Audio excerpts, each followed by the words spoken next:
નમસ્કાર, સદભાવના વૃદ્ધાશ્રમમાં આપનું હાર્દિક સ્વાગત છે। આ બા છે કલ્પનાબેન ઠક્કર, જે સદભાવના વૃદ્ધાશ્રમમાં 4 વર્ષથી આશ્રિત છે।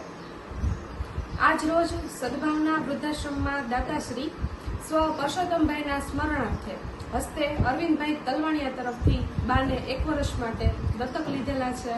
તો દાતાશ્રીનો તમામ વડીલો અને સંસ્થા તરફથી ખૂબ ખૂબ આભાર। બાની ઉંમર કેવડી છે બા તમારી? 71 વર્ષની ઉંમર છે। ક્યાંથી આવો છો તમે? રાજકોટથી જ। કોણ મૂકવા આવેલું તમને? બેન। કયા કારણોસર તમારા આશ્રમમાં આવવાનું થયું? તમારા પોતાનો કોઈ પરિવાર છે? તમારા ભાઈ છે, બેન છે, પોતાનો પરિવાર કોઈ છે? બાએ લગ્ન જ નથી કરેલા, ભાઈ અને બેન સાથે રહીને જિંદગી વિતાવેલી છે। હવે સદભાવના વૃદ્ધાશ્રમમાં છે। તો સદભાવના વૃદ્ધાશ્રમમાં આવા નિરાધાર વડીલોને જ આશ્રય આપવામાં આવે છે।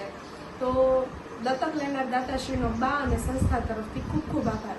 આ વિડીયો જોનાર તમામ વ્યક્તિને પણ વિનંતી છે કે આપ સૌ પણ સદભાવના વૃદ્ધાશ્રમમાં આશ્રિત માવતરોને દત્તક લઈ શકો છો। ધન્યવાદ।